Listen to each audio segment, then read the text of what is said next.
We are live. Good afternoon. I'm Shanika Smith, the chair of the new Equity and Engagement Committee. I'd like to welcome you all to our February 21st remote meeting. All council committee members and staff are participating virtually. To have our audience follow along, I'll state each section of the agenda aloud. We are streaming live on the Virtual Engagement Hub link, which is the Virtual Engagement Hub, which is accessible through the Virtual Engagement Hub link on the front page of the city website. We also have the option for the public to listen live by phone. For those of you with us today, hello. For today's meeting, we have the option for people to call in and comment live during our meeting. To call in and comment live, use the same number, 855-925-2801, meeting code 2689. Your phone will be muted and you'll hear the meeting live. At this point, speakers will need to push *3 to enter the speaker queue.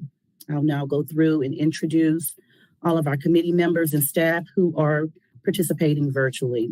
Council and staff, when I call your name, give a quick hello. Councilwoman Sage Turner. Hello. Councilwoman Kim Roney. Hello. Assistant City Manager Rachel Wood. Good afternoon. Director of Communication and Public Engagement, Dawa Hitch. Good afternoon. Director of the Office of Equity and Inclusion, Brenda Mills. Good afternoon. City Attorney Brad Branham. Hello, everyone. Chair of African American Heritage Commission, Aaron Griffin. Hello, all. Economic Development Specialist, Rachel Taylor. Good afternoon. All right, we'll move on to the agenda. First on our agenda, can I get a motion to approve January 17th minutes? This is Kim. Kim. So moved. Second. All right, a motion and a second. I'll do a roll call for approval. Councilwoman Turner. Aye. Councilwoman Roney. Aye. Myself, aye. The motion carries. And next we'll have an annual report update from Brenda Mills and our special guest, Aaron Griffin. So I'm going to do a little quick introduction of Mr. Aaron Griffin Sr., who has been the chair since I've been a part of the Department of Equity and Inclusion. Aaron is an Asheville native, if I'm not mistaken, and has done a fantastic job of being very positive and forward-thinking about this committee. So I'm going to turn it over to Aaron. And Aaron, thank you so much for being with us today. Thank you so much. Thanks for having me. All right, so we can start off with our goals. Well, our mission, actually. In case, thank you so much. To advise the Asheville City Council and Buncombe County Board of Commissioners on issues concerning the enhancement of the economic, social, cultural, and recreational lives of African Americans in Asheville and throughout Buncombe County. Next slide, please. Thank you. We came up with some goals. The first goal is to establish the African American Heritage Commission as a community forum where information impacts expression, issues impact policy, and programs impact funding. Goal number 2, contribute to the investment in artifacts around Advanced Monument about impactful African Americans and important African American neighborhoods. Goal number 3, prioritize and advocate for funding in African American communities to support an environment where African Americans feel welcome in Asheville, Buncombe County, similar to how tourists feel about Asheville, Buncombe County. Goal number 4, increase visibility of African American Heritage Commission through community engagement and outreach. Next slide, please. Thank you. Some of the accomplishments that we've had, we attended meetings on the city's boards and commission restructuring. We did a planning meeting in May of 2022 with Dr. Fox, which helped catapult us into this area where we are, where we're really making some progress. We provided recommendations to move forward to City Council on the Walton Street Pool Landmark destination. Served on the following committees and projects. The 2023 Juneteenth celebration. We had Mr. Michael Hayes to attend some of those meetings, sort of keep us informed. And the Pack Square Visioning Project, which I'm currently involved with, and Catherine Mitchell. We spent most of the year getting to know the community and the needs, and listening and providing support, and attending community meetings and getting a pulse on the African-American community. We began to establish a solid relationship with the county for future goals. Along with the city and county, work to create a complete board of talented and active committee members. Also, during this planning meeting, we was able to review our mission and vision, which, helped out tremendously. Next slide, please. So the upcoming goals for 2023, establish working relationship with the county to strengthen our commission, working to create a presence of the African American Heritage Commission in the community, and connecting with local historic resources for more collaboration on future projects. Again, working with Pack Square, former Advanced Monument Area Visioning led by the urban design, and place strategies for planning and urban design. This division is also a liaison to the Public Art and Cultural Commission. Next slide, please. Thank you. Any questions?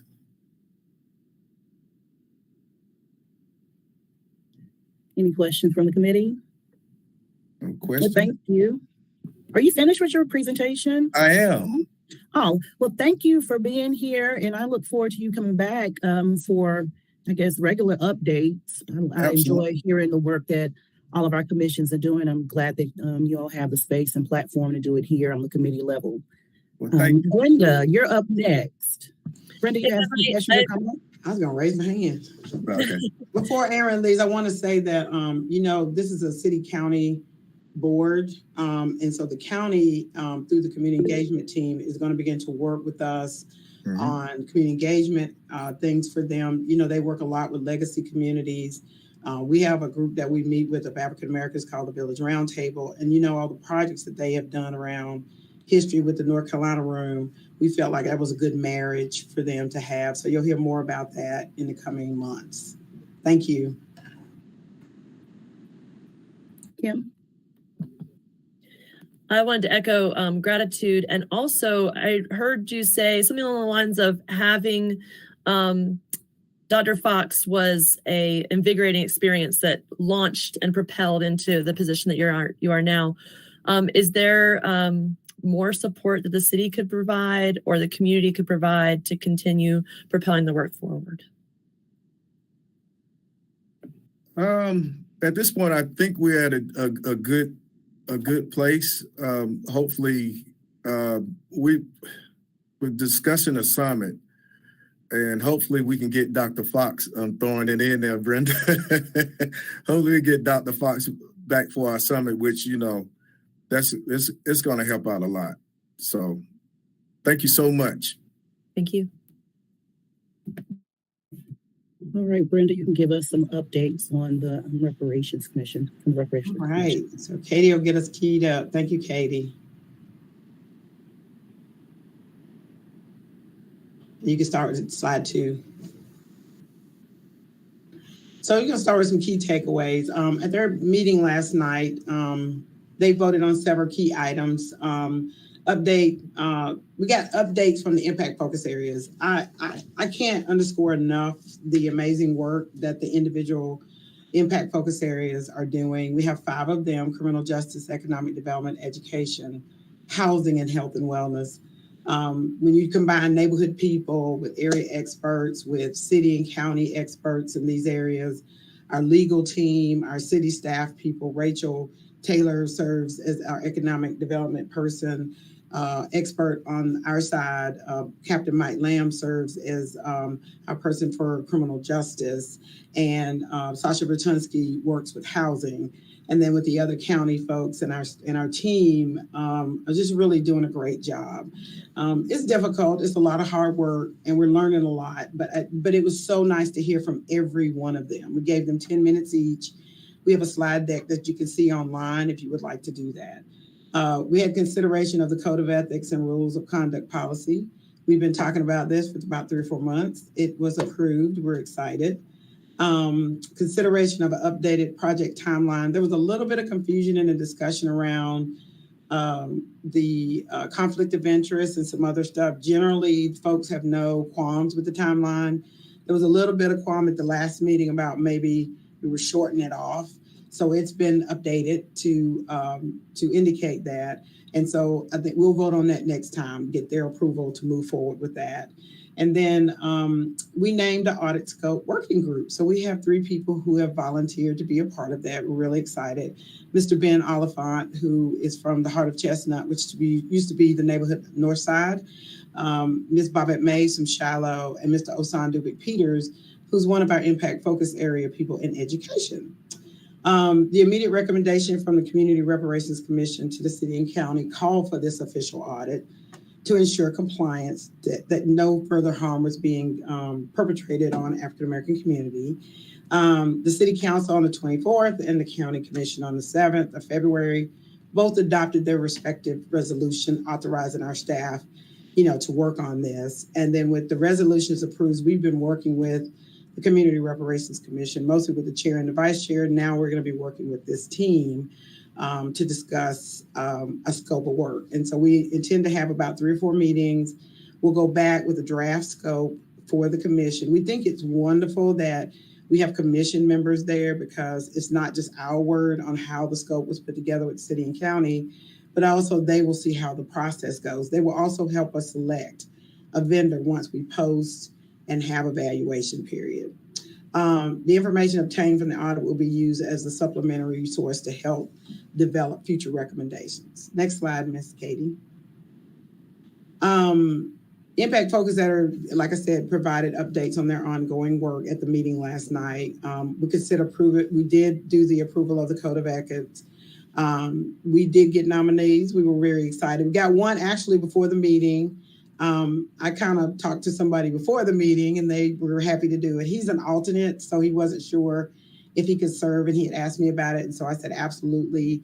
The timeline is wonderful. I just cannot speak enough about Christine Edwards with Civility Localized. She has propelled us forward with this timeline. So, and we have a structure for how they will submit their recommendations. And then we had a presentation provided by the Racial Justice Coalition. I will post that on the website today, so you can see that. Next slide. So we talked to them a little. We didn't have a lot of time to talk about the scope. We just asked for volunteers to help and what that time would look like for them. We did get the representatives, and then this is what they can expect. Like I said, 2 to 3 meetings. There will be virtual, and we will work with their schedules. People have work during the middle of the day, so sometimes they can't meet. We're developing a scope work along with the city and county staff and the project manager. And then they'll participate in the evaluation and vendor selection. The county had some semblance of a scope of work they were getting ready to do last year before their human rights officer left. So we're going to kind of use a little bit of that, work with the committee members, make sure we're true to the immediate recommendation that they put before us. Next slide. So the updated timeline, I'm going to start at March 20th. So we'll go back with the volunteer working group to provide a finalized draft scope. We're going to take feedback, but through email. We'll blind carbon copy people, ask for any additional feedback. So because we want to get this posted sometime in the spring. We're looking at sometime around April, late April, spring, summer, to get the evaluation and selection process started. And hopefully fingers crossed. That'll depend on the vendor as to whether we can have a finalized audit and review and prioritize recommendations. And then we will ongoing be talking to the Community Reparations Commission about this and other matters. Next slide. So like I said, great work at the meeting last night with the approvals of the key items there. We've had great participation by the Community Reparations Commission around doing this work. With the resolutions approved, like I said, we have begun this work. We kind of went in a couple of 5 directions, but with the county having some semblance of a scope and us looking at the way we're doing the disparity study and other studies that we have done, we kind of have an idea. And we also have several vendors who have done some of this work before, not to this extent, but we'll be outreaching direct marketing to them to see if they would be interested in filing for us. And then, like I said, we're telling our Community Reparations Commission not to hold off doing their recommendations for this audit, but that this can be supplementary information that it will help resource future recommendations. Next slide. I think that's it. That's it. All right. You said that the county already had. They were working on a scope to do an audit of each department, their departments. And when Rachel Edens left, they kind of put a halt to that. So they've shared that with us. We're just going to sit down and kind of look at it because basically the big deal is the scope. The county is going to put this out. They will be leading on their side, putting this out for solicitation, and we'll be helping pay for that. But I think we have a good start. Yeah. Can I answer any other questions? Thank you all so much. Oh, yes. Brenda, if I might, I guess my curiosity is around, because I was able to attend most of the meeting last night. What are some of the concerns around the conflict of interest that were anticipated, or how might they be addressed before the next meeting? So one of our board members took a few minutes to talk with the commissioner that had the confusion. He was combining everything together. So the conflict of interest and then the timeline, he just kind of got mixed up in what he was talking about. So he was talking about conflict of interest. We were talking about the timeline. So once she had that conversation with him, he understood what the confusion was about. So they seem to be fine. And we'll bring that back up at the next meeting, talk a little bit about where the confusion was, make sure we ask that question. So he was putting that all together, which it doesn't go together. Okay. And then Does that make sense? I'm sorry. No, I appreciate that. Yeah. Because I know that there were multiple members who were asking for it to be tabled to the next meeting, so there was time to review. Another curiosity I have is if we're having a streamlined way to present recommendations, what happens if a recommendation comes through that's outside of that process? Can you give me an example? No, because I don't have one. It's kind of new. So listen, for the public, well, that's a great question. For the public's hearing, if you have a recommendation, this is what, because I spoke at Shiloh for their Black History Month on Saturday. If you have a recommendation, get either with one of the neighborhood members, the impact focus area facilitators. You can get with any city, county staff person and bring it forward. What the project manager will do is put it into a format. We will decide which impact focus area it needs to go to, and she'll have it in a format. So basically what they've set up for recommendations, just for your information, looks like a staff report. So when you get it, it says, it has a number, it says what it is, it says who it impacts, what we think the financial impact. They may know some other cities or municipalities or states or other things that are doing it, or federal government that might be doing it. And then it comes together just like you get from us, which is background information, budget impact, those type of things. So yeah, they can get it to any of us. If they give it to you as a councilwoman, just forward it on to myself, Rachel Wood, whoever, and we will make sure it gets to the appropriate things and follow up with you. Thank you. I appreciate that. Yeah, absolutely. Good question. Rachel, I think. Rachel, you have your hand raised? Sure. Really quickly, first want to thank Brenda for her continued leadership of this effort, and also want to echo her sentiments that Christine Edwards, our project manager, has done a phenomenal job, and the meetings have been extremely productive thanks to both Brenda and Christine's leadership. With this being our second Equity and Engagement Committee meeting, this is the first time we've had what will be, or is currently slated to be, a standing reparations update. And so want to get some feedback from you all if this is the level of detail that you're wanting to hear, just to know the status of how things are going with the Community Reparations Commission, or if there's some other way you'd like for us to convey this information. We're trying to be responsive to the scope of work for this committee that was established back in November. And so knowing that this is the first one, just wanted to see if there was any general feedback on how we can look at potentially restructuring and adjusting for next month's committee meeting. No, I think it's perfect. I like Brenda coming and giving us an overview on updates of the last meeting, but I was wondering if there are times and opportunities for us to go more topical and have representatives from the impact focus area come and give us a little deeper dive. I think that would be awesome. I actually was going to suggest that. And the Reparations Commission has an annual report. I would love to bring the chair and the vice chair back at one of the meetings to just kind of go over that with you as well. I think that would be awesome. Thank you. And I just had an afterthought. Oh, I'm sorry. No, go ahead. I was wondering if your neighborhood reps are reporting back to their communities in any way. That's been a little bit of a query. I think part of it, what we're going to do, I think yes and no.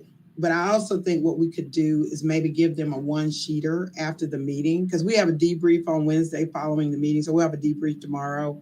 Maybe we can provide a one-sheeter that they can just take back or email to their neighborhoods, and they can have that. And that's something we also, we have information that we put out right after the meeting. But what we could give them is a little bit more detail about what we did, and then where they could find information. So yes and no. Yeah, but we got to get that energized, and we're talking about community engagement this week with a team of folks. So we're getting ready to get hot and heavy with that as well. Great question. Thank you. I was just going to add that I think this update level is great, and I hope that the actual presentation piece continues, because I think the public may pick that up and see it if they can't listen in. So yeah, great, and great to have you here. And as long as there's Q&A time, I think we'll be fine. Thank you. All right. Thank you, Brenda. We'll see you next month. Okay. We'll move on to our next agenda item. We're going to hear from Dawa Hitch. She's going to give us information on timeline and progress on hybrid meetings, translation services, and the Engagement Academy. Okay, hello committee members. It's a pleasure to be here to be able to give you all an update on this, what we think is a pretty exciting project, and that being the Inclusive and Accessible Government Project, which was funded through ARPA.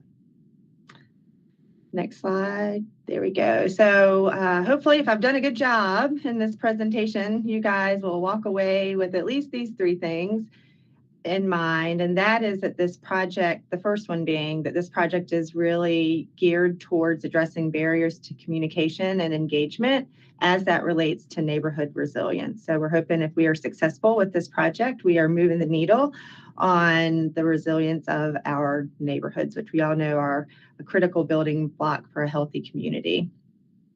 Our guiding principle for this project is really that we are constantly learning from frontline communities and integrating what we're learning into how we approach engagement and accessibility to decision making. And then this project has 4 different components to it. I'll go through them really quickly here and talk a little bit more in the next slide about what they are. But there's 4 components altogether. They're hybrid meetings. And when we say hybrid meetings, we're talking specifically about boards and commissions, council committees, and council meetings. And then our Community Engagement Academy. A third component is language accessibility, and we're slotted to give an update on that in April. And then the 4th component is upfitting community spaces for access to local government participation, and that will also be the topic of an update that we give in April. So if we can go on to the next slide, we'll talk a little bit more about these two components that we'll be focusing on today. Again, that being hybrid meetings and the Community Engagement Academy. I do want to pause and say that the community upfit, the upfit of community spaces, does have a hybrid meeting component to it. And we can certainly, if you have any questions about that, I can share where we are today. But today's presentation will really be focused on how we're progressing with some recommendations on how to roll out hybrid meetings in the 3 areas that directly relate to council. So as a reminder, the total project budget for this is $514,000, a little over that. Direct money that's going to the community is in the area of $140,000, and I've listed out what those different functions are, those being the community center upfits, and then a facilitator, plus stipends for participants of the Community Engagement Academy, and then finally sign language interpretation, which we know is part of our end goal.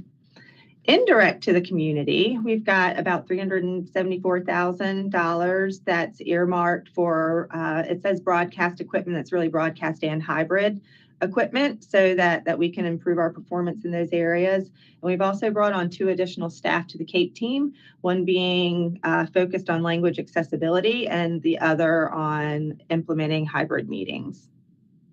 So next slide. All right, so what we've heard, this is usually where we start, just kind of taking a scan of what we've heard in the community. We've been hearing many of these things for many years, and they informed the components that we proposed for this project. We hear things in lots of different places. One thing we know is that Asheville, at least in 2020, is typically more engaged than most cities. And so that's coming from the National Community Survey. And we benchmark, or they benchmark against a really large database of other cities across the country. And our response, our community's response to that survey suggests that Asheville is more engaged than most cities. We also know that there are many barriers to participation, whether it's different abilities, transportation, childcare, technology, language. We hear that out in the field often. We have also heard that for some of our groups of people that we've historically had a hard time reaching, that in order for them to engage, there need to be opportunities for empowered decision making. And that came out of the first engagement academy that was held during Reimagining Public Safety. And that's something that we've been thinking a whole lot about as we work through our communication and engagement planning in support of all the departments. We also heard from that same academy that an outside facilitator can sometimes yield more authentic discussions, and we certainly want to start there. We really want to understand what our community's needs and preferences are so that we as an organization can do our best to meet those needs. And then finally, from our climate justice input, we also heard that frontline communities need to be meaningfully engaged. So those are some of the things we've heard, not all of them, but they're themes that I just wanted to raise in this presentation, and certainly to connect that with the components of this project as we move forward. Next slide. All right, so if we're beginning with the end in mind, what outcome is it really that we're seeking to achieve through this project? It would be that all people have access to decision making and feel welcome to participate. We also hope that community members are inspired to work in or with local government. Next slide, there we go. So again, our guiding principle is really that we want to hear from the community. We want there to be a partnership. We want to try to co-design some approaches to engagement. We want to test them, and then we want to learn from them so that we can continually improve. Some actions that we think will get us to that end, if you want to think about them as goals for this project, something that we can measure to see if we're successful, that would be that we're improving access to decision-making, that we're minimizing engagement fatigue. And by that, we mean how many times we're asking the community to come out and give us input on things. We really believe that coordination there is a respectful thing to do, appreciating that our community members have many things that they are trying to take care of in their daily lives. And if we're not connected as an organization, it can create some feelings of frustration. If we're not recognizing what's been shared in the past, that can also create some feelings of frustration. We really want to minimize that. Then finally, we want to develop a pool of paid ambassadors and community champions. That's really oriented towards groups where we're not seeing that we have participation maybe that matches our demographics. So being able to get to that team and invite them to help us in surveys or any engagement efforts that we have, paying them for their lived experience and the networks that they have. So those are the goals, and now we can move to the next one. And so now I'll be specifically talking about the first of the two components we're covering today, and that being hybrid meetings.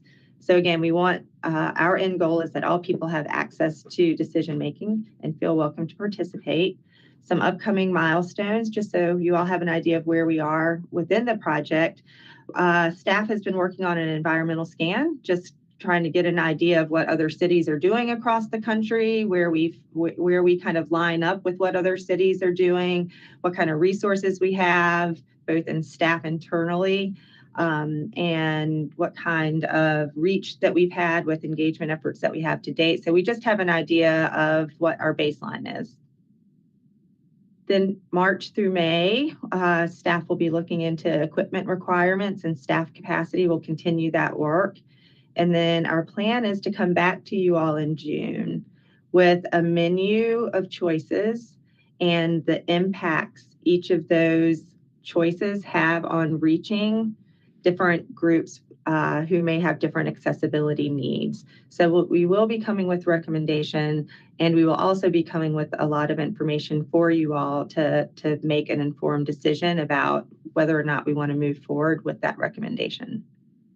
So that report, again, will include the accessibility impacts of each option, the staff resources that are needed and or available, and the cost to implement improving our portfolio in any of those, our communication portfolio for those different hybrid options.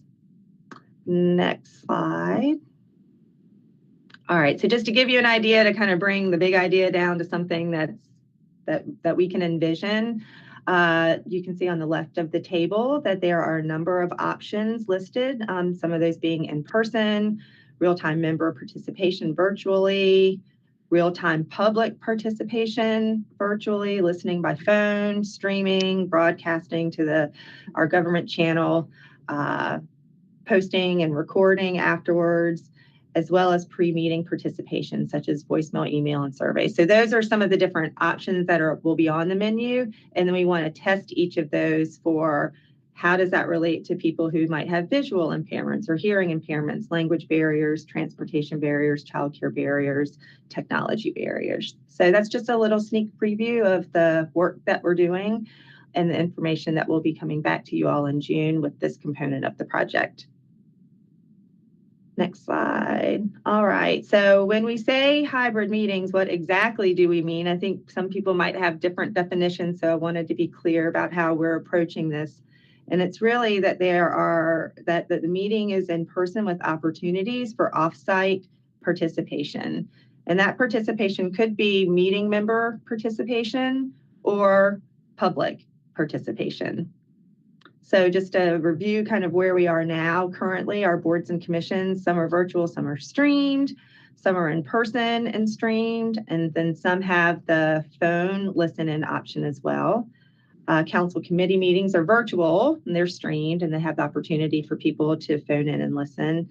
And then council meetings, we all know, are in person, they're broadcast to the channel, streamed, and people have the opportunity to listen in by phone as well.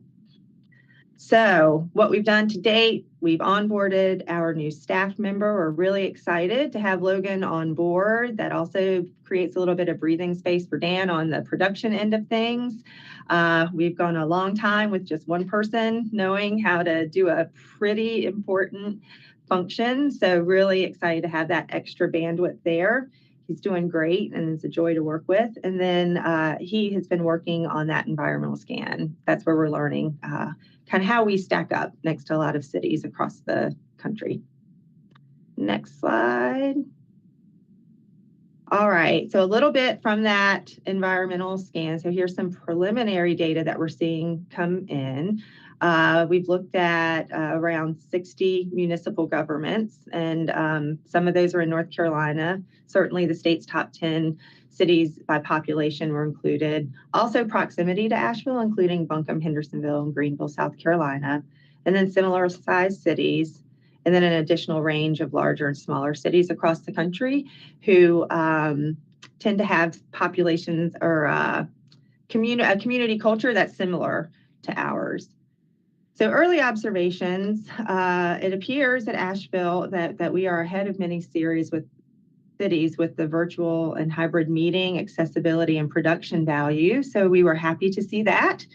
And to date, we found few, but some, definitely some cities that have the option for remote public participation in boards, commissions, council committees, and/or council meetings.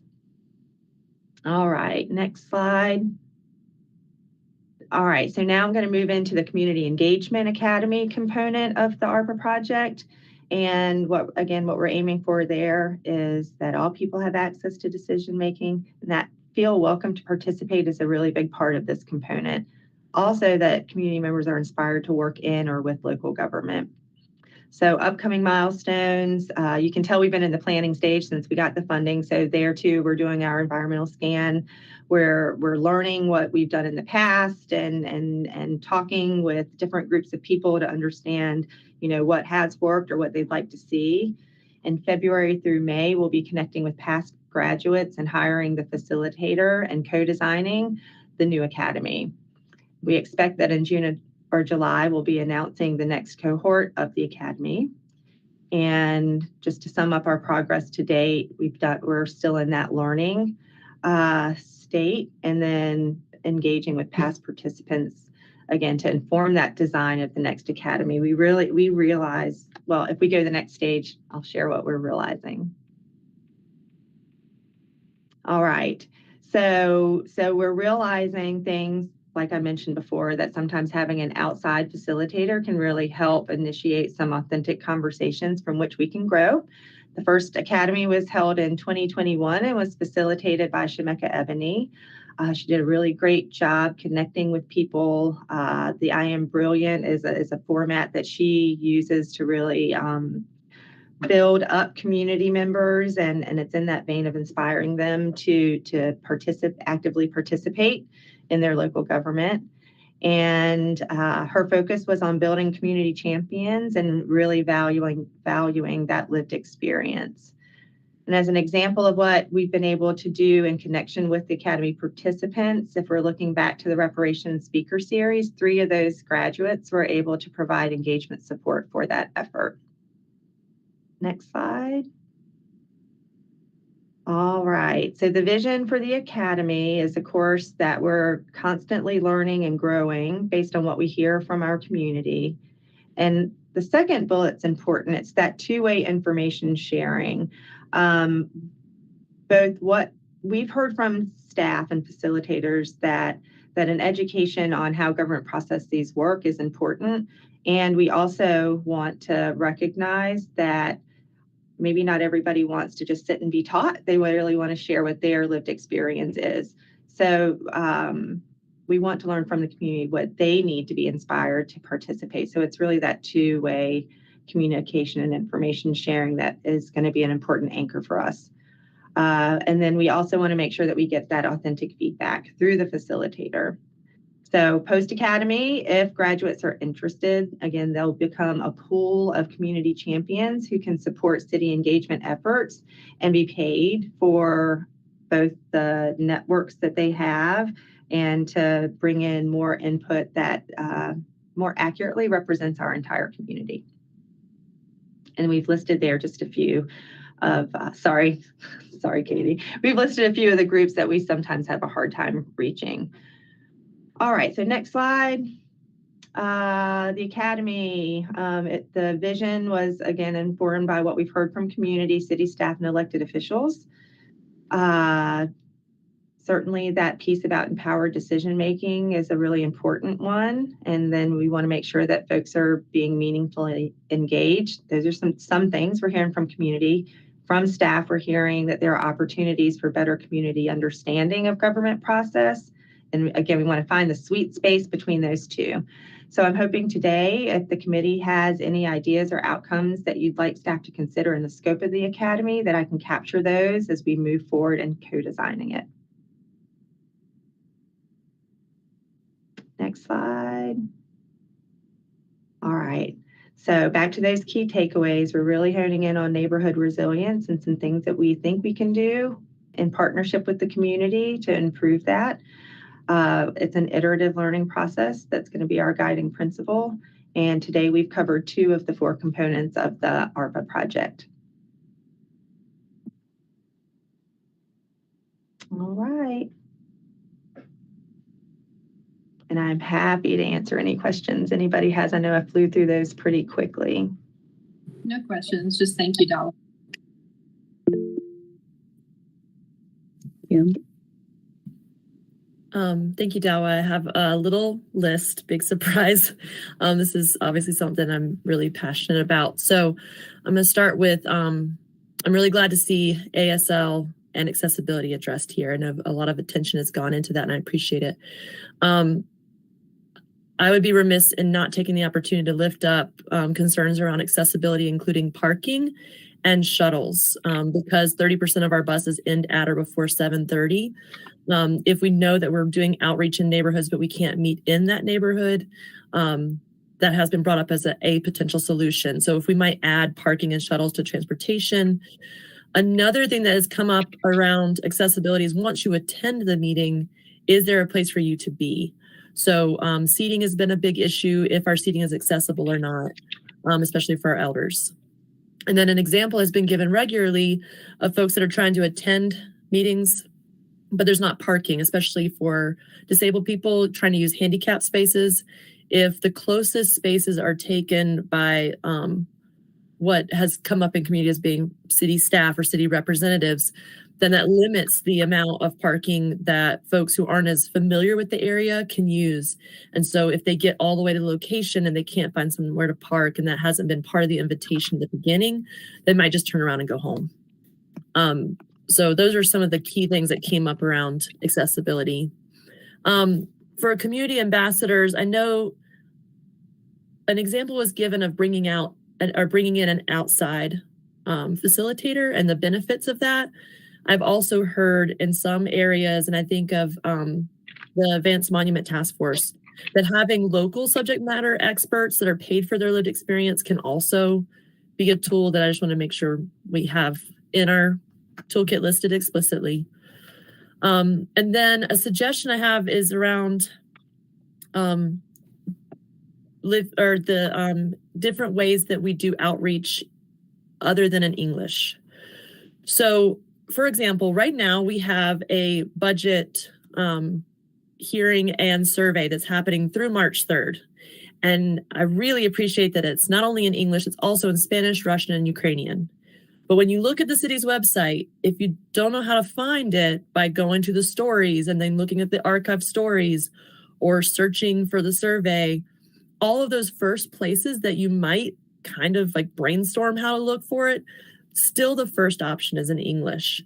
And so you have to like keep digging until you find something that's in Spanish, and even that's in English. So it doesn't say it's in Espanol, it says it's in Spanish. So there's probably a way that we could maybe bring someone with lived experience to the table that could help us see what we're missing. I think about, I looked at the Durham website and I looked at the City of Asheville's website today. And the City of Durham's website at the very top says services, departments, government, connected, engage, Espanol. And so that might be a tool where we don't have to rethink. We could just reach out to a fellow group of municipal public servants and figure out what they're doing and why they do it that way. Might save us some time. I have a couple other things if that's okay. Just Sure. I mean, I guess when I'm I'm not as fluent in Spanish yet, but I'm trying. And when I'm looking at sites, am I seeing what you're seeing, where you've literally clicked one link and the entire site translates, right? Not just, and we don't, is there a reason? We do. That's available on our site. We do, and that is part of the. So I'm really excited to come back to you all and talk about the accessibility, the language accessibility component of that, because we've made some good work in that area. And certainly, Councilmember Roney, listening to people and reaching out to local organizations is a big important piece of that.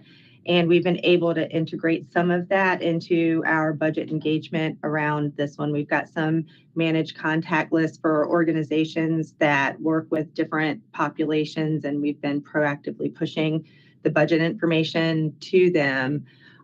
So we also know that AI, Councilmember Turner, the artificial intelligence translation, we know that it's not ideal. And that's what we're leaning into right now on our website, as well as our public input page, as well as our streaming, where you can choose closed captioning in a different language, and it is imperfect. So we know we've got some improvements that we'd like to explore there, and that is the truth, that it's just that very base level for the whole website that we're able to bring in that overall translation. And Councilmember Roney, I definitely hear you on the importance of having that up front. It doesn't really help to say you can visit the site in Spanish if that is in English. Right. And just the budget process itself, I was walking through it with a student and they're like, okay, I have it, but I have the city's website and I can't see anything. Like it's not working for me. So I had to go through their process. Similarly to when I have served with people in our community who are blind, and everything's requiring a link. And so I know we're always working to improve. It's just something that I thought, since Durham has something that seems to be available, we might not have to start from scratch. Yes, that's great. And they're actually, we've really been interested in what they're doing in the area of hybrid meetings as well. They're one of those cities that are a little bit ahead of many others. So we can certainly add that. What city did you mention? I missed it. I'm sorry, what was that? Durham. What city did you mention? Durham.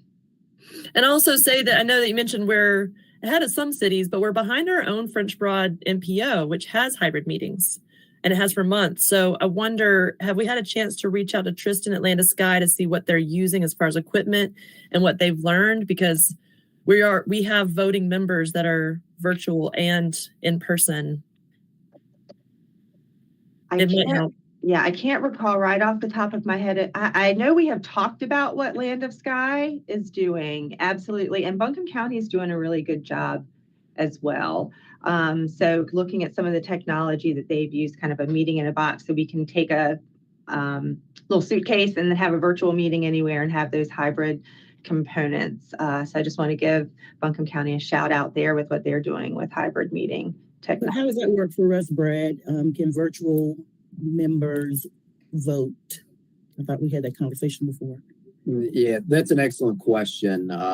Right now, we're still dealing with a little bit of uncertainty in the law, and we are coming out of the pandemic era where we had some state of emergency issued by the governor, which allowed us some additional flexibility. As it stands right now, municipalities are still interacting with one another to try to figure out the best unified approach. But when it comes to the primary decision-making authority, that's going to be your city council, county commissions, the limits still seem to apply, that virtual participation in the form of voting still seems to be very, very restricted. We've loosened that as we go into the advisory bodies, and I think the MPO is a little bit between those two. So the further away from the primary legislative body within a municipality or county, you have more options available to you. But with city council, we're still somewhat restricted. Thank you. So I wondered, where are we at with following up on, I know years ago there was a conversation around participatory budgeting, and I wondered how that might be a tool in moving us from, it was presented as engagement fatigue, to our goals here. We talked about meaningful engagement, partnership, and empowered decision-making. Have we touched participatory budgeting in a while? So that one, in concept, I think in some circles, participatory budgeting has a very narrow definition for exactly what that means. So if we're looking at that very specific narrow definition, I don't want to speak on behalf of the finance department, but I don't know that we've had conversations about that. But in principle, making sure that it is as accessible as it can be and that it is in front of the budget public hearing, which comes really late in the budget process. Absolutely, those conversations are continuing. So I do wonder, I think an example could be if we're looking to specifically address food apartheid or security or climate justice initiatives. I heard folks that gave engagement on the climate justice initiative, and they're like, we spent all this time and energy. We hope you'll match that with meaningful action, and meaningful action looks like budget. So I think it would be interesting to see where we could take that as far as getting to that empowered decision making. And I only have two more. How is government TV funded and what's the budget? I think it's $27,000 annually, and it is funded through PEG funding, which comes with a lot of restrictions. And so that's part of a chartered franchise agreement, and that's an annual allotment that we have as long as we meet the criteria that they have, which really has to do with how much new and unique programming we are posting to the channel. I would love to get some more information on that so I could dig in for fun. And then at the Boards and Commissions Committee, we've been talking about moving from monthly advisory board appointments to quarterly as much as possible for our advisory boards. The benefit of this is that longer outreach window means that we could meet more filing deadlines, like for monthly or quarterly publications. I think of like the Urban News, for example, if we're sending things in advance of the deadline, but the deadline for our application process ends before it goes to print. So I think if we could maybe consider linking up the work that you're doing along with that consideration from boards and commissions, I just want to make sure it's an opportunity to add to your toolkit. Yes, absolutely. And we really, I don't want to take up too much time, but in that vein, my team and with partners across the organization has worked really hard on developing those contact lists, not only with people who are interested in different topics, like let's say reparations, or who self-identify as having a disability or in a certain age group. We're also reaching out to those organizations that serve them so that information is available for the whole organization. And I think that could be a great opportunity for us to connect with the city clerk's office and make sure that they've got access to all of those resources. Thank you, Dawa. All right. Appreciate you all. All right. Thank you, Dawa. See you soon. All right. We're going to move on. What's the next? Strategic partnership grant considerations. Rachel Taylor.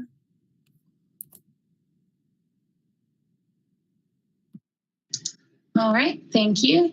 So I am Rachel Taylor, Economic Development Specialist in the Community and Economic Development Department. And today we will go through a couple of grant program updates and also looking for feedback on some recommendations. So Katie, next slide.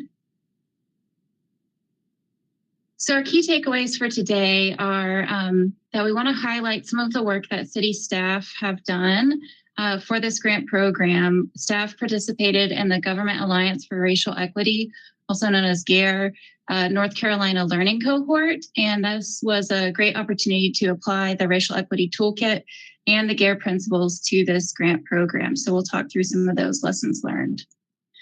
We also are looking for feedback and agreement from this committee on the following recommendations. So the first one is to raise the minimum award amount to $45,000.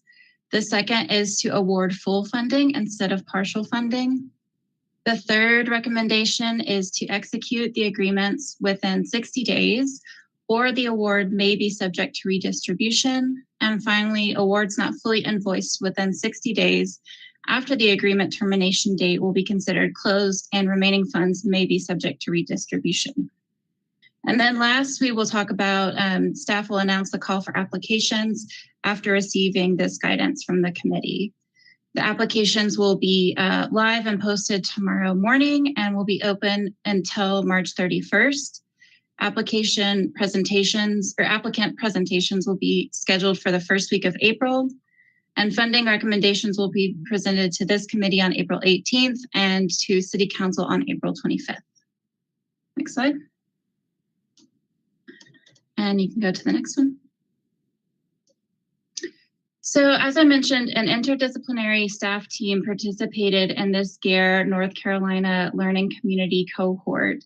This was a chance for staff from the city of Asheville to communicate, troubleshoot, and learn from other communities across North Carolina with the expertise of the GARE staff.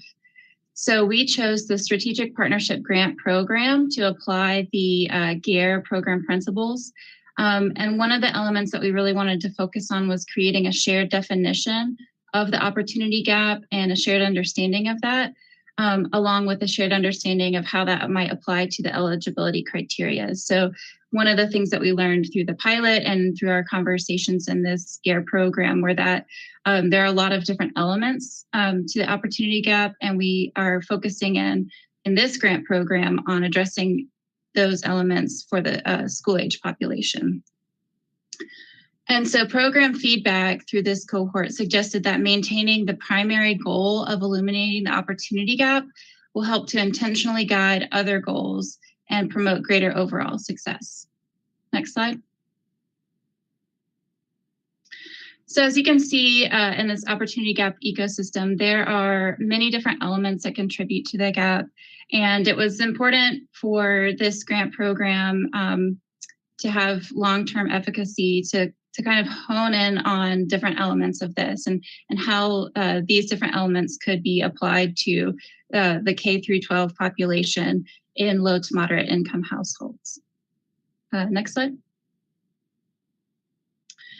So we did some work to create a shared definition of the opportunity gap. And so broadly, the opportunity gap is the way uncontrollable factors can contribute to lower rates of success in educational achievement, career prospects, and other life aspirations. So we wanted to focus in a little bit on those educational gap indicators. So we might see that through average test scores. These average test scores are influenced by all educational opportunities in home, after school, childcare, preschool. And so these reflect the total kind of educational elements that are and opportunities that are available in a community. We also looked at learning rates. And so this measures the score improvement each year. And this is more of an indicator of school quality as opposed to kind of community opportunities. And then lastly, we looked at trends and test scores. And so these trends reflect changes in both school quality and family and community features that provide opportunities. We also considered network and resource gap indicators. So first generation low income for the K through 12 population, this gap could look like the absence of a formal mentor in a student's life. For the network gap, this can be based on students' ability or inability to commute. Students can miss out on academic and cultural opportunities because of their zip code. Again, their ability to commute and or connections and opportunities available in their community. We also looked at the income and resource gap and also the digital divide. So what are those access to not only technologies like tablets and computers, but also what are the connectivity options available to them? It's increasingly important as schools offer remote learning options and STEM education becomes more broadly a focus of K through 12 curricula. Next slide.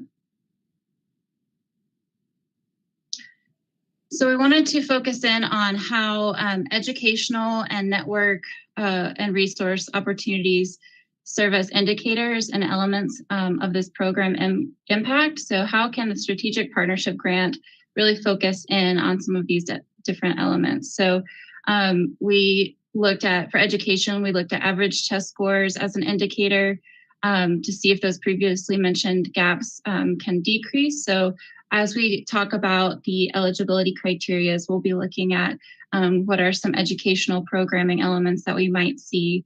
We also will look at network and resource elements that we might expect to see as well.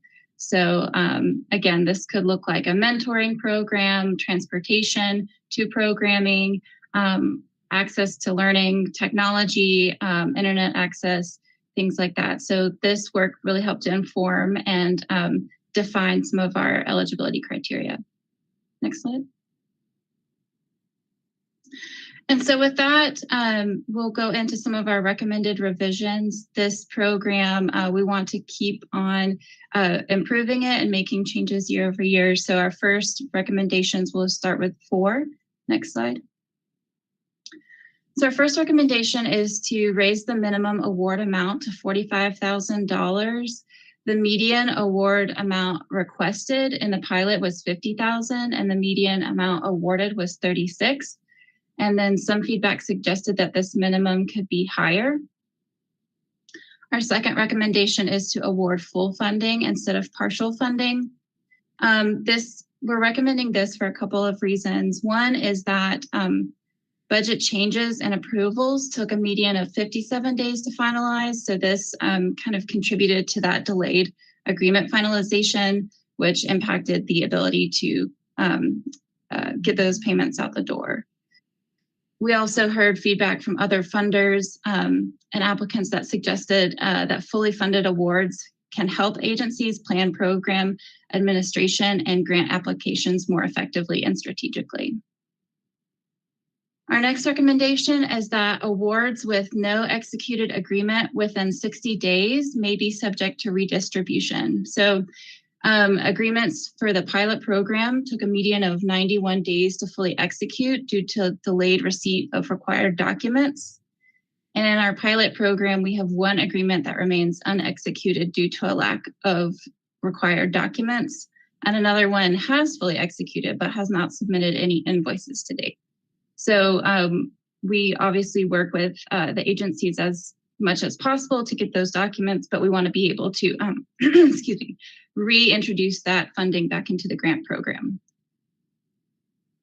And our last recommendation is that awards not fully invoiced within 60 days after the agreement termination date will be closed and the remaining funds may be subject to redistribution. So this is based on feedback from staff and other funders that some agreements do not fully invoice their awards, which further ties up funds that could be put back into the grant program. So I don't know if we want to pause here and take any feedback or questions on these recommendations. Yep, Rachel. Thank you, Rachel, and great job going through those recommendations. So just a couple of quick things. One, I did want to note that attached as part of today's agenda materials is the survey feedback. Rachel compiled all of that and we've attached it with today's agenda.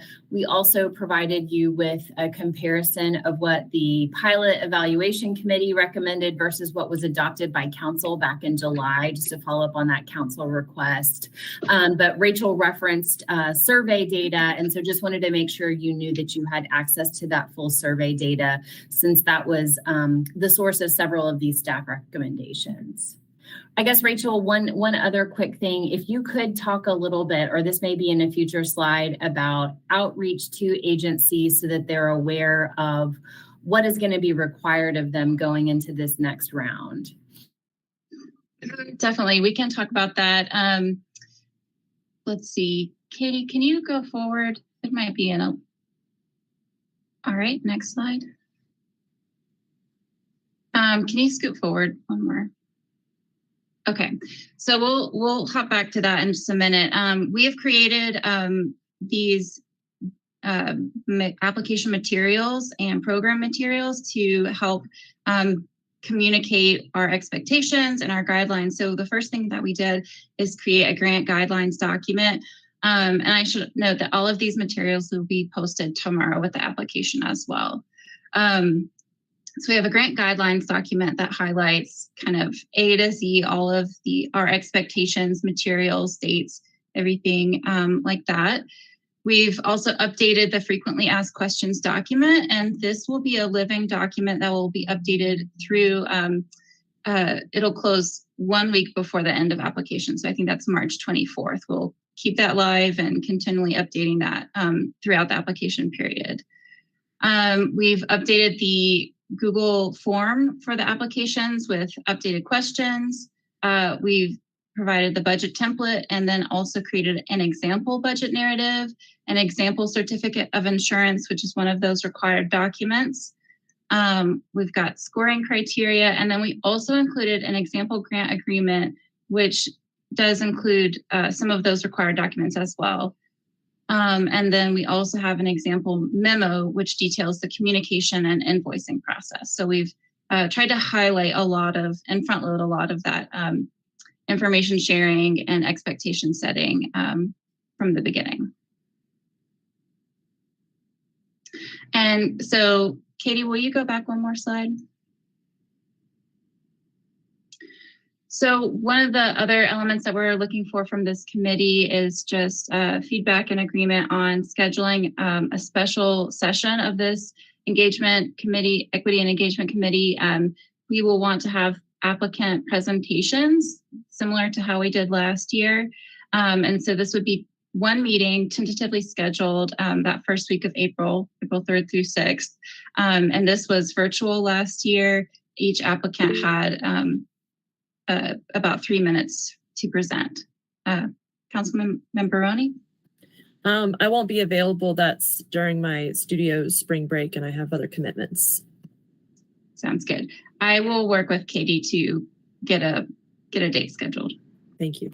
It might be worth mentioning, since we did this last year, the presentations were just that. We listened. There wasn't a lot of Q&A.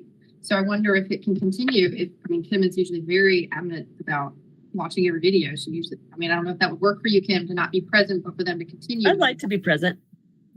Thank you.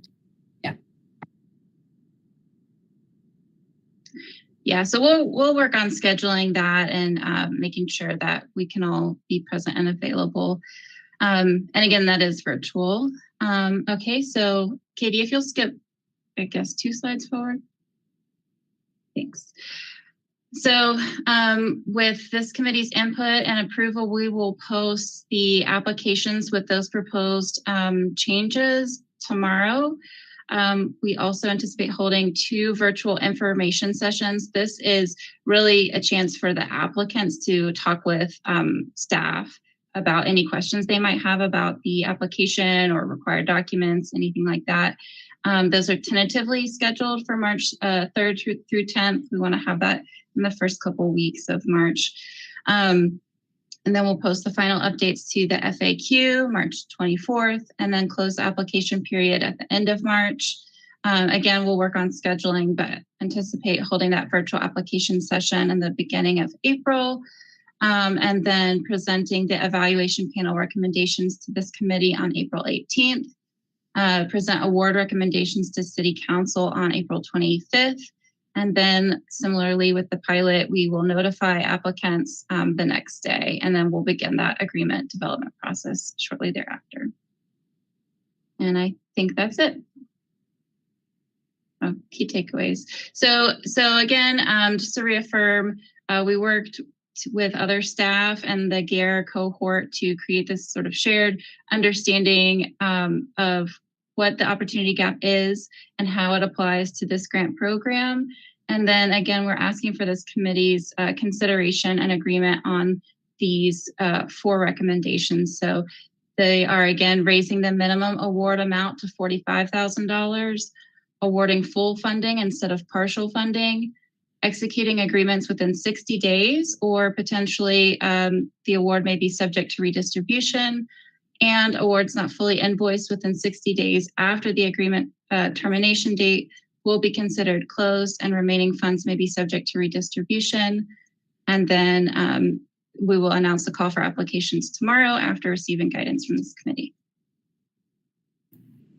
Thank you, Rachel, and great job. Just to add on, so we're not necessarily asking for a vote, but we do want to get feedback from the committee today on those 4 items that Rachel just highlighted, since the application is going to potentially go live, barring any significant feedback from the committee today. I think I'm pretty good with everything. Just a thought on partial funding or full funding. I know when we first had this conversation about transitioning strategic partnership over to just focus on the opportunity gap, the conversation initiated with considering multi-year grants. So just to put that in the air, I know we kind of want to test it out in a pilot process and kind of give it some massage and before we make that type of decision. But I think this might lead into a consideration for multi-year funding. Kind of going the same direction. We get a lot of different reasons why an organization cannot fully draw down or spend down money. And one popular thing right now is staffing capacity. So I know that in the past, I think during our pilot process, you said that folks weren't able to submit proper documents. And I don't think you gave the reason for them not being able to invoice. But I'm just wondering, like within that 60-day period, I know you all intervene. I know you probably come up with spending plans. But if it does have something to do with like staffing or, something kind of sensitive, I'm wondering if we can put some type of plan with terms in place. And if they're unable to fulfill that, then maybe we consider putting it back in the pool of money. But I just want to give folks a little grace because staffing issues, that's just a thing right now. We definitely want to work with agencies and be as responsive as possible. And, just to note, the pilot agreements, they have not wrapped up yet. So we haven't seen that with the pilot, just in talking with staff from previous grants and other funders. What we don't want to have, especially, as we consider this approach to multi-year funding, what we don't want to have is an agency that has not been responsive kind of at all, and then have that be tied up long term. So we'll work with the agencies and kind of do that in that agreement development process and figure out what is the best approach. And just to add to that, Rachel's done a really great job. The slide that provides the updated application materials, we're hopeful having example budget narratives, example certificates of insurance. Some of that key documentation should hopefully help with with shortening the timeline for agreement execution. And then, as Rachel mentioned, we are going to have 2 virtual information sessions. And then, of course, staff is always available one-on-one basis for potential applicants to reach out with questions, but just to make sure that we have an opportunity to answer questions and make sure there's clarity as potential applicants are considering if they first want to apply, and then if they have questions on requirements going through the review process. Is there a particular document that folks had trouble getting to you? The certificate of insurance was particularly challenging. Like I mentioned, there was a lot of back and forth with a couple of different elements. So the program scope and the budget were 2 elements that required some negotiation kind of back and forth.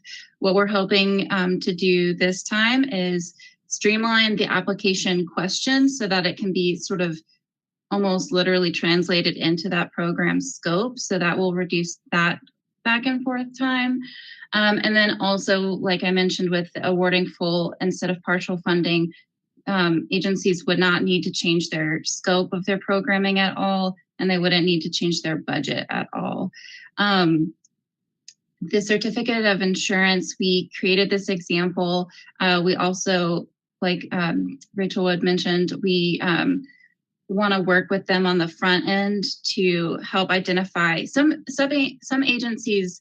It's a hard clause to find with all of the insurance requirements that we're looking for. So some had the insurance that we were looking for, but it just took some time to find it. Some didn't have that insurance, and while we allowed that to be a cost that was covered through the grant awards, it just took a little bit more time. And communication to get those documents all put together. And if they had a fiscal agent, would the fiscal agent cover the insurance? And was that an issue with just that partnership getting the information to you? Like, I'm just trying to understand what issues could arise. With, I believe only one organization used a fiscal agent and that was awarded. And we didn't have any troubles with the certificate of insurance with that. So that wasn't a challenge. I anticipate any fiscal agent would likely be a larger organization and would likely have that on hand, a little bit more readily available than a smaller organization. I think maybe, just wanting to work with contacts and making sure that the contact listed on the applications are going to be the most responsive contacts. That's really helpful, and making sure that all of the, again, most responsive parties are there in our information or kind of kickoff meetings that we had. So we held kickoff meetings with each of the grantees after they were awarded. And so that's really key to making sure that the appropriate people have all of the right information from the very beginning.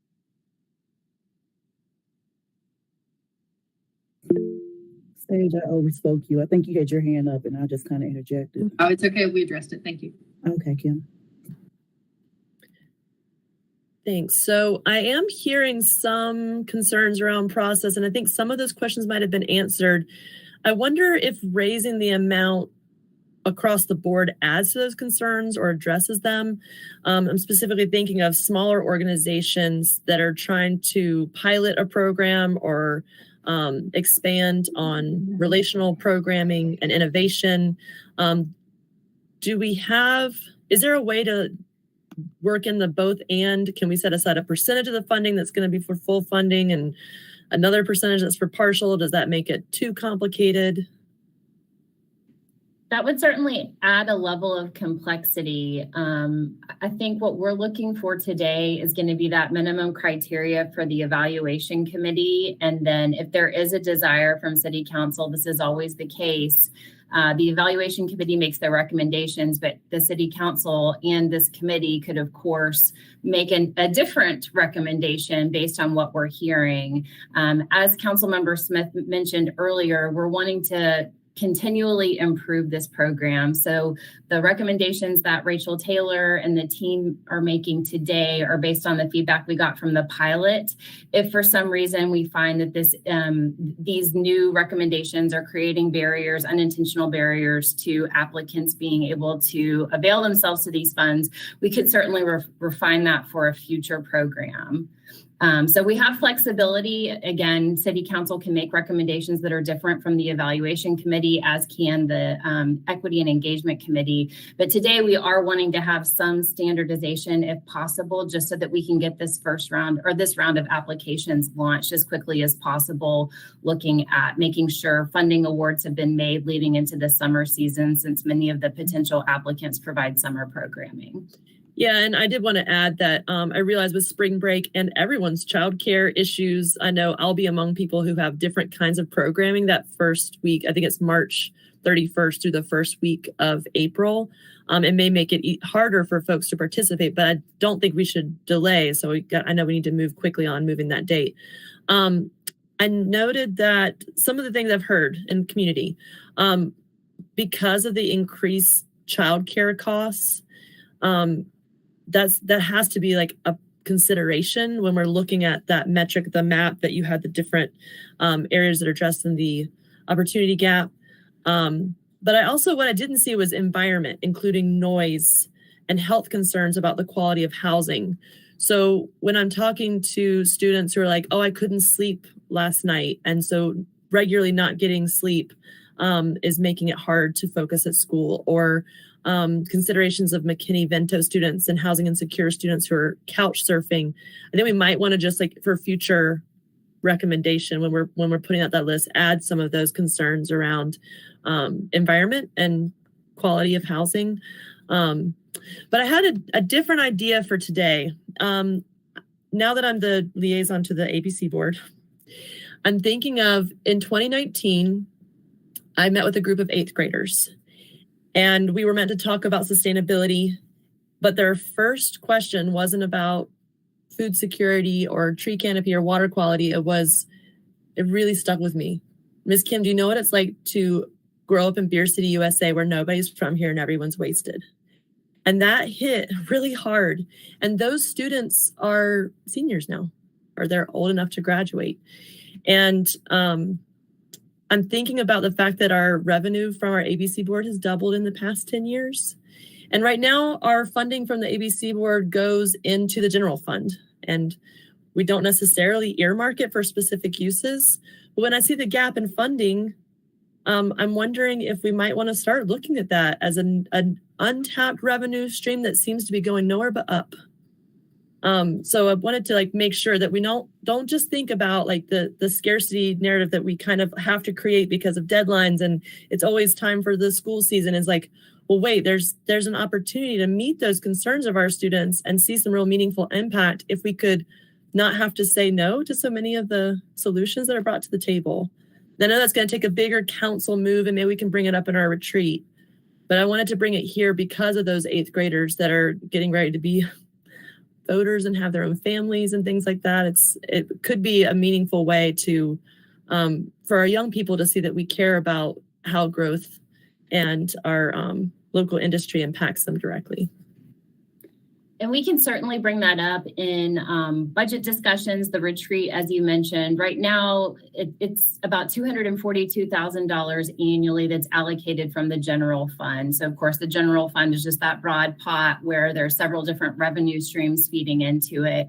So if we wanted to have discussions on potentially increasing, it would be through those future conversations. Right now, I believe, Rachel, I'm going to get the number wrong. I think we have about $570,000 available in the strategic partnership funding line item. And so we're going to see what comes in, see how agencies score, and then the evaluation committee and staff will make recommendations to the equity and engagement committee for consideration on what to fund. So right now, obviously there is always more need than we can fund, but right now we're actually sitting on a fund balance from the strategic partnership program. So just wanted to note that. And of course, yes, we can have conversations on using that dedicated revenue stream to help augment the strategic partnership funds. So I pulled the report and our quarterly distribution from the ABC to the city of Asheville just this quarter was 1.1 million.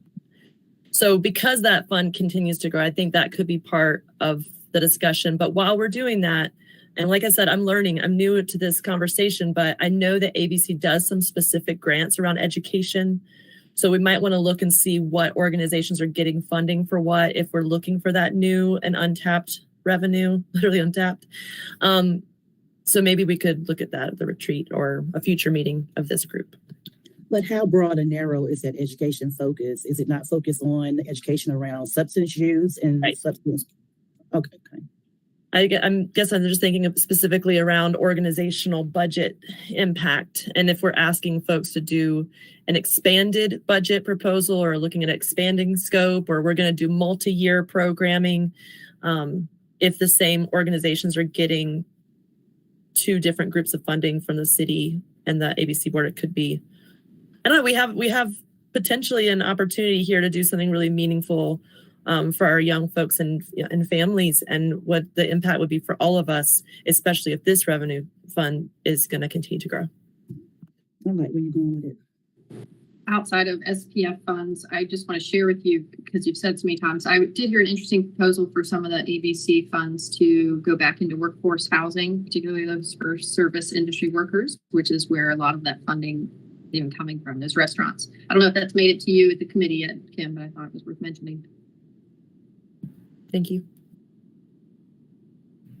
So thank you for that feedback. I want to make sure, at least for the recommendations that Rachel has, and of course we'll vet recommendations before bringing a final recommendation to full city council for consideration through this committee. But just wanted to make sure conceptually, it sounds like I'm hearing there may be some ideas that we might want to consider for future iterations, but it seems like there is at least consent for us to move forward with those 4 recommendations that Rachel brought up on the screen as we look at potentially making the advertisement for applications go live tomorrow for the 2023-2024 funding cycle. I just had one. I'm sorry. I'm not sure if I cut someone off. The 60 days to execute the agreement. So I know we had dealt with this in HCD and the SPF over different years and things were dragging on. So money was stuck. Is 60 days enough time? Can someone give me some feedback on why 60 days?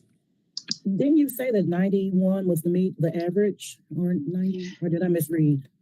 No, that's correct. So for the pilot, and I can't really speak to the broader, like how long it typically takes for agreements across the organization, but for the pilot program, we wanted to move quickly and get these agreements fully executed, and it took 91 days, kind of on average, to get those agreements fully start to finish executed, so that agencies could send in an invoice.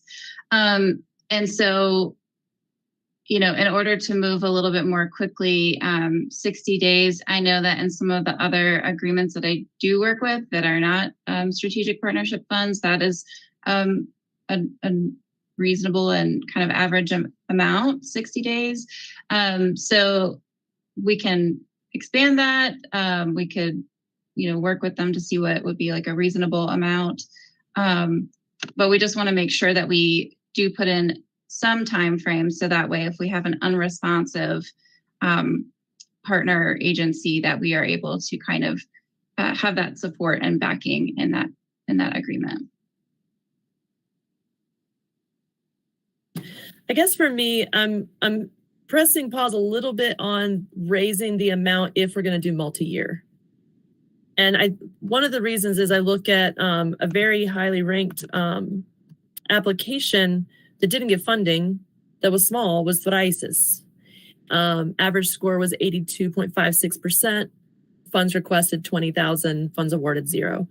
So if we're going to raise the amount, is it because with all the work that goes into the application process, folks are looking for us to get behind them? That used to be my frame of thinking until I started looking at the process of what it's like with the people who are doing the work on the ground. And getting partial funding signals trust from the city and partnership that helps to leverage other funding. And it's really challenged my thinking through this learning process about helping folks to get unstuck and what it looks like for us to stand beside, at the same time realizing that if we don't fully fund anything, then it's hard for anyone to get anything done. I know this messy process. That's why I'm looking for more money. But I guess I'm feeling cautious about raising the amount if we're going to look at multi-year, because I see some benefit in multi-year as like another different way to get behind folks.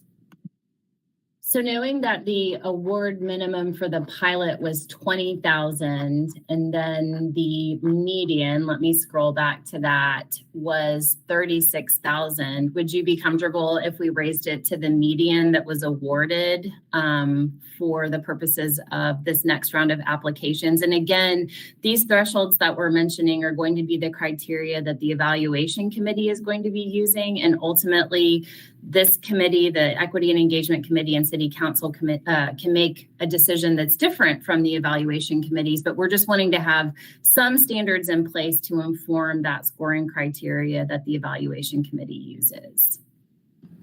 I'm open to hearing what my colleagues here think. I'm happy to compromise in that middle at the 36,000 median. Yeah, I can land on 36. I always think about organizations who are very small, but they're doing great work. And they have a lot of programming going on, and the other programs are fully funded, but they want to try this special thing. So they don't need as much money. It'll put them in a compromising position to go after the bigger fish than just to take what they need and do well with it. So I'm thinking if we do land around 35, I think that I can land. I can be happy with that.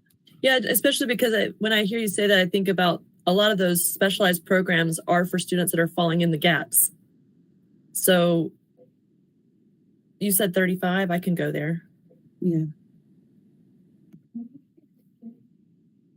Sold. So I heard 35, and then there was some discussion around the 60-day time period. So is there an alternate time period that you want us to look at? And again, it's always going to be, we have the word may in there because of course, Rachel and the community and economic development team are going to work with partners. We want them to be able to use these funds and provide the programming to school-aged youth. That's the intent behind these dollars. But if we do end up, like Rachel Taylor mentioned, with an agency who's not responsive, wanting to have some sort of clause in the agreement so that we don't tie up those funds indefinitely. So is there a different time period than 60? I'll say 60-day requirement, 90-day max. Okay.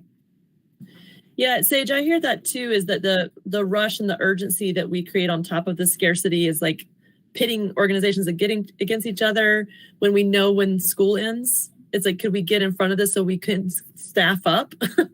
But I think that's maybe means that we need to move our timeline back. So be talking about this in January.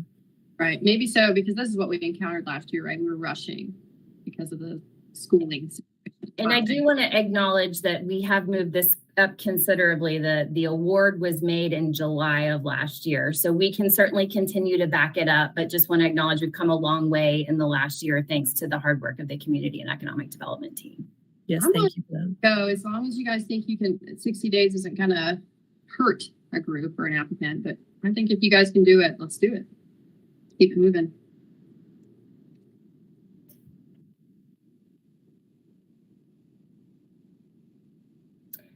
Okay, so we will adjust that award minimum to 35,000.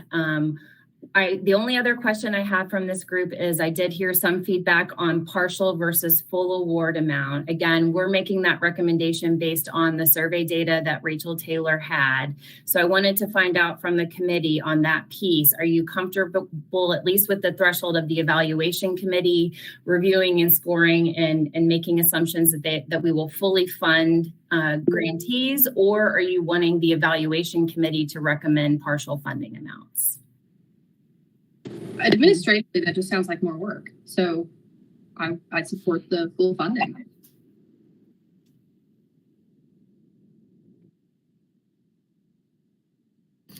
Yeah, this is where my thinking is really challenged. Can you remind me, do we have a recommendation from last year's committee? Yes, it's attached to today's materials. But specifically around this? Partial versus full funding. So you can see, I'm happy to pull it up. Let me share my screen really quickly.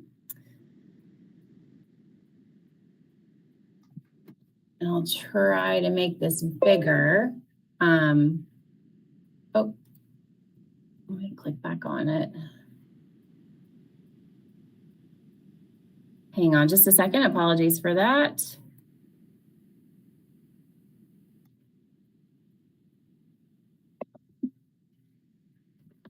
So this spreadsheet that's attached with today's materials includes what was requested, what was recommended from the evaluation committee, and what was ultimately approved by the city council.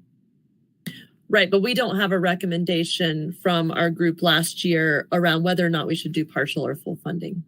So, I mean, in a way, but maybe not explicitly. It shows that they recommended some full and some partial. Correct. Yes. So the staff recommendation is based on the survey data that we received from agencies that went through the application process. So the way that I'm looking at this right now is that our evaluation committee recommends doing partial funding. We did that for the pilot because we were limited to originally $355,000 is the direction that we got from the Housing and Community Development Committee to earmark for the pilot program, because we didn't want to exhaust all of the funds in the fund balance since it was just a pilot. So that was the reason for the partial recommendation, as we wanted to maximize what we could fund based on those applications.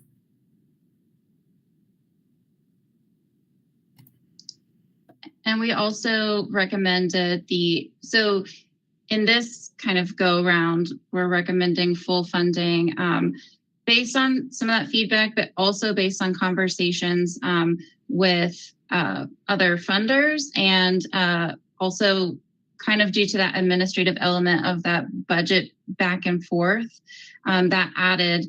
So basically it took about 57 days to get that final budget. There were other things happening simultaneously, but so that was an element that we were able to kind of better understand through the pilot program.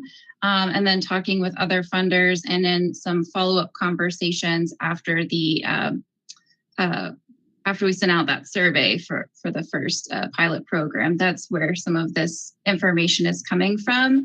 And so you know, one thing with this is that this is a chance for us to kind of test out some of these elements, and then, you know, also make improvements and changes as this program develops.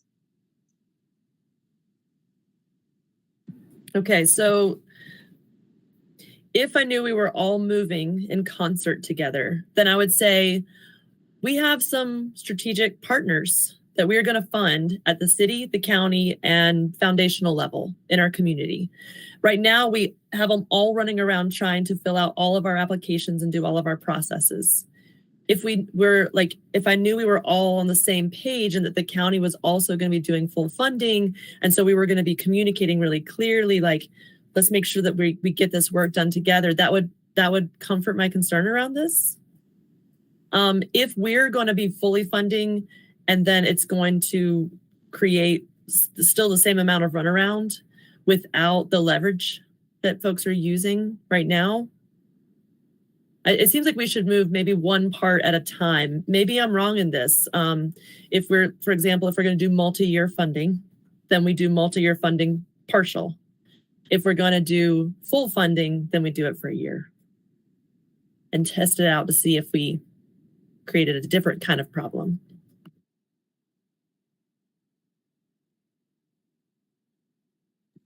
I'm kind of stuck. I don't know which direction to go. I see the benefit of partial, but then I see the benefits of going fully, because I just feel like you can measure impact better if you fully fund an organization. So how about this? This is going to come to the full council? The recommendations from the Equity and Engagement Committee, along with the Evaluation Committee recommendations, will come to full council for a vote. So we could provide another layer of community check-ins between now and then. If we say we're going to go with the 35,000 minimum, and then move with the rest of staff's recommendations, then I feel like that would give me a little bit more. As I've mentioned before, there's always flexibility with City Council, as well as the Equity and Engagement Committee's recommendations. Really what we're asking for today are those criteria that the Evaluation Committee is going to use to base our recommendations to the Equity and Engagement Committee and City Council on. So I'd be inclined to say 35,000 starting limit, and then ask council and the public to do some engagement around, like, should we do multi-year funding? And if so, should we move from partial to full? And that would give us a little bit more time than today to make a complete recommendation. But I think our recommendation could include those questions, if my colleagues here are comfortable with that. So what's the timeline on engaging folks? Like, how much time do we actually have before it's going to be during a application process, or we're trying to get everything locked down before the application process starts, or at least ends? Yeah, I thought we were starting applications tomorrow.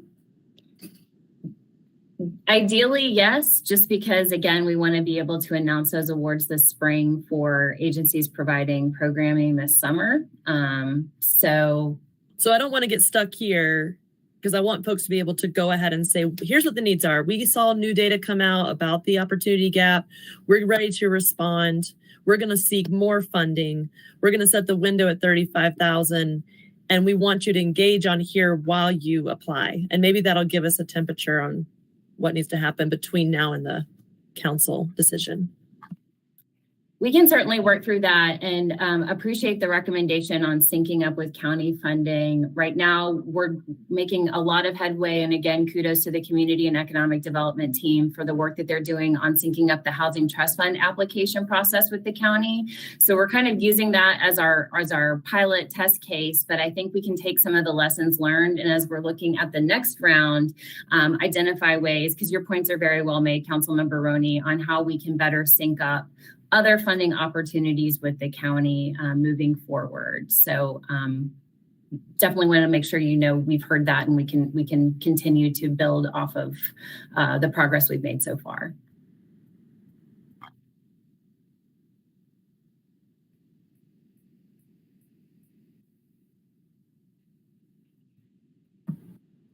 So if I'm hearing correctly, we're going to go with $35,000. We're going to go with, for now, the 60 days, but of course, staff is going to be as accommodating as possible, working with agencies.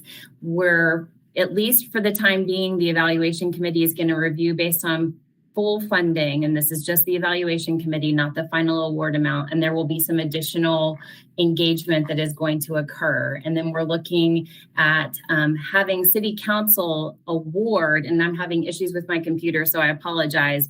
I believe it's April 18th, Rachel Taylor, is what we're currently aiming for, is to have the award made by. That's for this committee, and then I think the 25th is full council. Okay, perfect. So that would give us over a month for the additional engagement that Councilmember Roney referenced. Are we comfortable with that? Yep, sounds good. Well, thank you so much for the feedback. And again, thank you to the Community and Economic Development team for the hard work they put into this.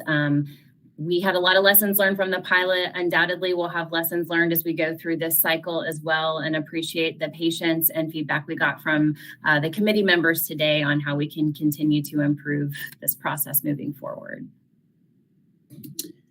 Good work today, everybody. Thank you, Rachel. Thank you, Rachel Wood and Rachel Taylor, for all your work. Do we have anybody in the speaker queue for public comment? One moment, let me check real quickly. No, we do not. Aaron, are you raising your hand for public comment? I am. I'm in the public. Breaking all the rules. Let's go. No, I just got a question. Do we provide any feedback to the awardees? Like, is it reporting or outcomes, or what we expect, or as far as the growth or anything like that? I think there's a lot of comments. It is the process, and after Rachel can speak to it. Okay, that's the only question. Thank you. So for last year's pilot, we did invite applicants to have follow-up conversations. So we wanted to get feedback, one, on our work and our process, but then also invited applicants to have a follow-up conversation if they wanted to learn a little bit more. And we did have some of those conversations and talked about kind of this new scope, new at that time for the program, and kind of how those decisions were made. And so we would be looking to do that again this year. So that was the feedback that we gave. Is that kind of the feedback that you're talking about? Well, I mean, as far as like some of the issues that you were having, that you said it, as far as that part, trying to reach out to them to see, or at least to give them some idea like what you're looking for, so it can be better the next time around. Definitely. That was one of certainly my biggest lessons learned was just exactly what are the requirements, and then working with fellow staff members to identify how we can communicate those requirements better. So, a lot of the awardees that we were working with, were and are responsive, but certainly we want to do a better job this time of communicating those requirements. And so we've made those improvements, and a lot of the materials that we've developed that we want to share at the top of the application period really speaks to a lot of those lessons learned. Thank you. Alrighty. And there's nobody else in the speaker queue for public comment? No, there is not. Okay. All right, meeting adjourned. Good meeting. Thank you, everyone.